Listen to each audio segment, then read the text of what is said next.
worth checking out.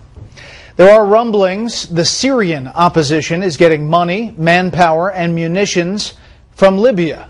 Some of the Syrian opposition are believed to be Islamic extremists as well. So is the U.S. assisting with the transfer in any way? Chief Intelligence Correspondent Catherine Herridge tells us how Syria may fit in with the assault on the American mission in Benghazi.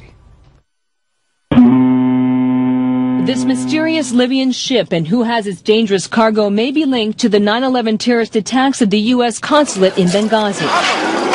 Using these ship records, Fox News has confirmed Al-Antasar, which means the victory, was received in the Turkish port of İskenderun on September 6th.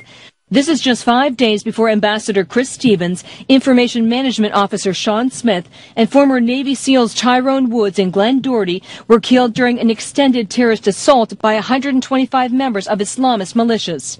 On the night of the attacks in Benghazi, Ambassador Stevens had just finished dinner with a Turkish diplomat. According to that initial September 14th report by the Times of London, 400 tons of cargo was on board, some humanitarian, but also the largest consignment of weapons headed for Syria's rebels on the front lines. This is a Libyan ship by the name of Al-Intisar Victory, which is carrying basically weapons that are found in Libya. Waleed Faris is a Middle East and terrorism expert for Fox News. So the ship came that way, all the way up to İskenderun in Turkey. Now, from the information that is available, there were aid material, but there were also weapons, a lot of weapons. The cargo reportedly included surface-to-air anti-aircraft missiles like these, SAM-7, RPGs, Russian-designed manned portable air defense systems known as MANPADS. The ship's Libyan captain told the Times of London that, quote, "I can only talk about the medicine and humanitarian aid for the Syrian rebels." And it was reported that there was a fight about the weapons and who got what, quote, between the Free Syrian Army and the Muslim Brotherhood. What has been happening over the past few months and even a year is an Arab Spring that went wrong in Libya. The Free Syrian Army now has al-Qaeda militias in their ranks fighting to oust President Assad. To date, more than 32,000 people have been killed there. You're looking at what happens when the Arab Spring turns into a radical Islamist winter. These weapon systems are extremely accurate and very simple to use.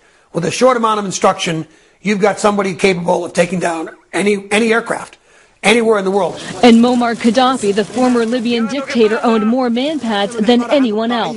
Today, the government of Libya announced the death of Muammar Gaddafi.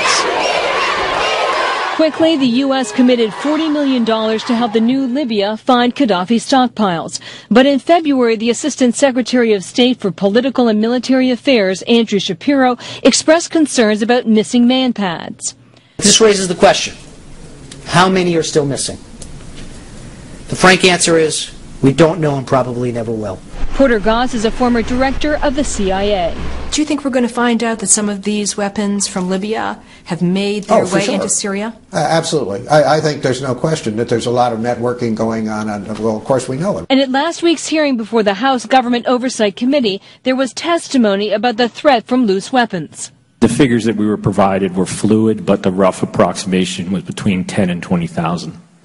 Source told Fox News that Ambassador Stevens was in Benghazi to negotiate a weapons transfer, an effort to get SA-7s out of the hands of extremists. When asked to comment, a State Department spokeswoman dismissed the idea, saying Stevens was there for diplomatic meetings and to attend the opening of a cultural center. Brett. More on this on the 10 p.m. special. Catherine, thank you.